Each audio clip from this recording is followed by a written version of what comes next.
Xurşiddin İşan 19-asrning eng oxirgi paytlarida Makkada tug'ilgan.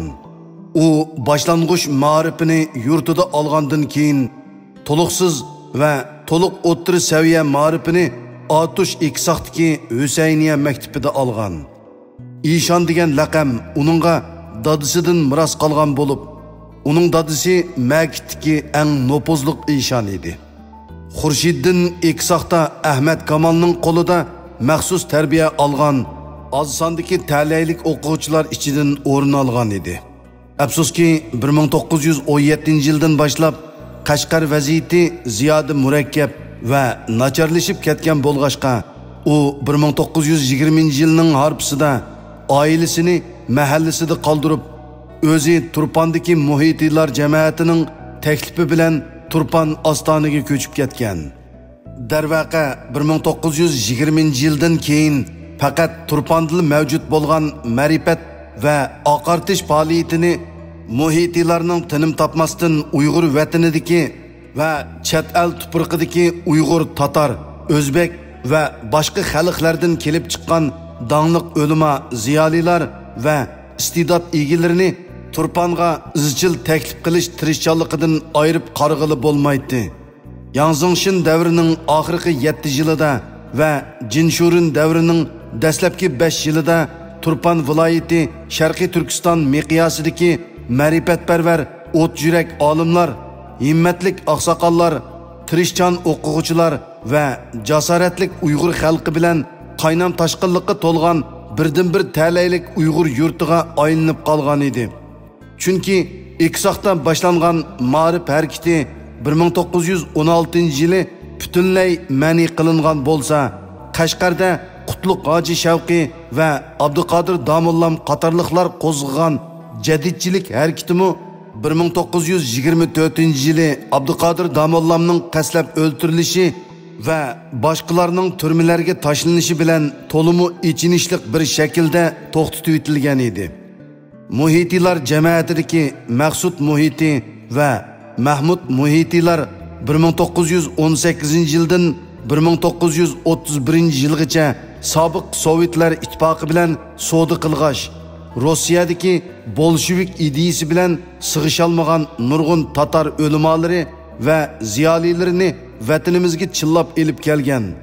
Bular ichidagi Murat Apandi cho'chakning havosini yoqtirib qilib, shu yerda o'ltiraqlashgan bo'lsa, boshqa ko'pincha ziyolilar va oqartquchilar muhitiylarning taklifi bo'yicha Turpan Ostonidagi Uyg'ur maktabiga kelib ishlagan. Xurşiddinmi shular qatorida Ostonidagi Uyg'ur maktabi qorosiga joylashib, sabdoshlari bilan birga oqartish harakatiga qatnashgan. Bu arada 1928-yili 7-iyul Uyg'ur vatanidagi jaholat pirlarining orqa teriki militarist Yangzingshin etib o'ltirilib, o'rniga Apyunkesh Xitoy Jinshurin o'ltirgan. Bu Xitoy har holda Yangzingshindek Uyg'ur xalqini abadiy nadonlikda qoldirish siyosatidan bakrak yanchuq tomlashga kuchigan bo'lg'ashqa, bu fursatni ching tutgan muhitiylar jamoati Turpanni qisqa vaqt ichida butun Sharqiy Turkiston miqyosidagi milliy mustaqillik inqilobining bo'shiki qilib tayyorlagan. 1931-yili Atiyozda Qumul Uyg'urlari Xo'janiyaz hoji boshchiligida qo'zg'alib, uzun o'tmayla Turpan xalqimi qo'zg'alib chiqib, 1933-yilgacha nurg'un badal to'lash badaliga inqilob o'tini butun Tarim vodiysigacha tutashtirgan. Shu yil kuzda butun yurtlarning oqsoqollari va inqilob rahbarlari Qashqar shahrida jam bo'lib, Uyg'ur tarixidagi tunji milliy jumhuriyatni qurib chiqqan. Bu jarayonda Xurşiddin izchil Mahmud Muhitining yanida muhofizatchi bo'lib xizmat qilgandan sirt, yana uningga maslahatchilik qilgan. 1934-yili bahorda Qashqardagi jumhuriyat Tungan banditlarining hujumlarida yemirilgandan keyin Stalinning taqsimotiga asosan Qashqar viloyati Mahmud Muhitiga, Aqsu va Ko'rla Shingsayga, Yakandan Charqiliqchi bo'lgan bepoyon Xotan zimini Tungan Maxusanga bo'lib berilgan. Mazkur kelishim bo'yicha 1934-yili yozda Qashqar shahriga joylashgan Mahmud muhiti Xurşiddin Ишанның 1932 yildan beri urushlarda ko'rsatgan har turli boturliklarini va boshqa töhfelerini muayyanlashtirib, uningga polkovnik harbiy unvoni berib, Yakandagi o'ziga sodiq qo'shinning bosh shtabiga harbiy mushavir qilib tayinlagan. Oradan 3 yil o'tgandan keyin Mahmud muhiti 1937 yili 2 aprel juma kuni tong saharda Qashqar shahridan ayrilib, Yangisar orqali Yakanga qarashliq Kachung degan yurtga yetib kelgan. Buningdan dal vaqtida xabar topa olganlar Kachungga yetib kelib, Hindistonga birga ravon bo'lgan.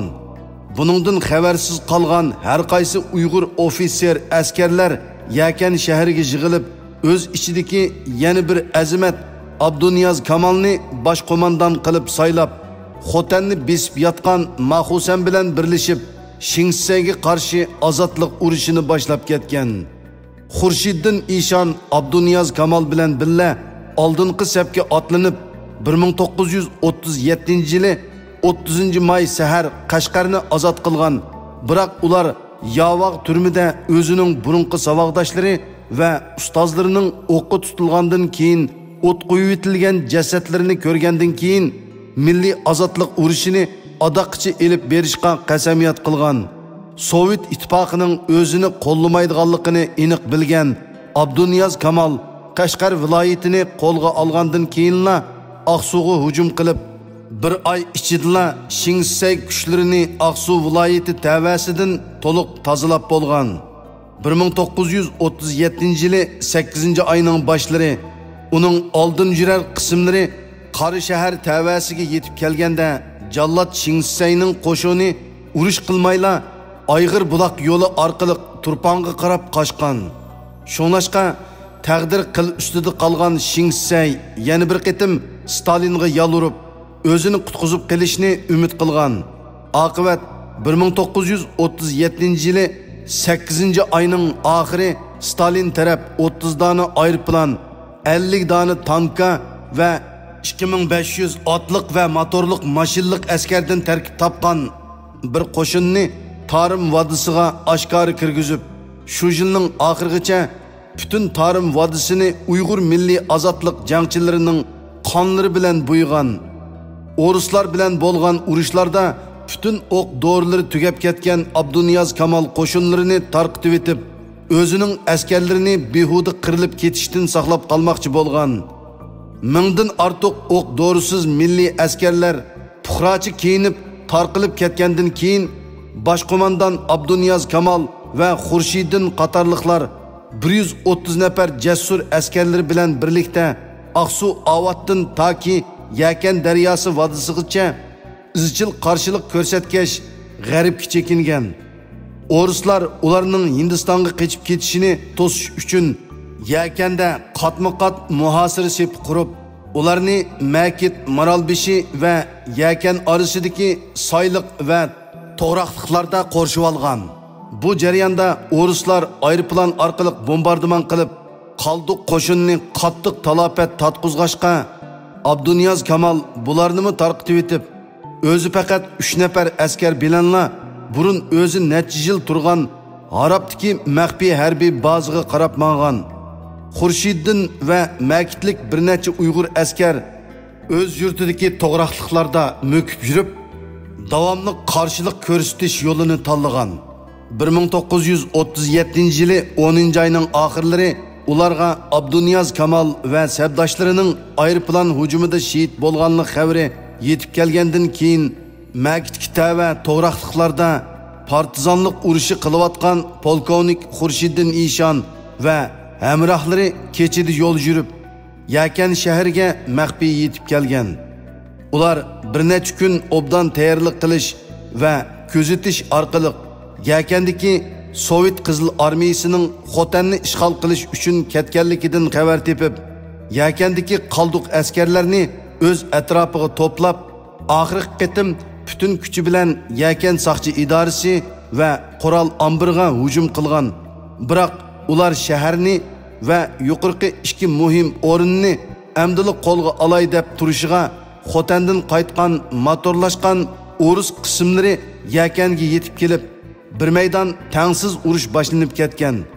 Natijada bu qitimliq urushda polkovnik Xurşiddin Ishon va barliq askarlar oxirgi bir tomchi qini qolgucha dushman bilan urush qilib, oxirida hammasi shahid bo'lgan. Atsi dushman qismi Yakandan qaytib ketgandan keyin Yakan xalqi ularning jasadlarini Yakandagi eng mashhur shiitliklardan biri bo'lgan Oltinliq mozorga kollektiv dafn qilgan.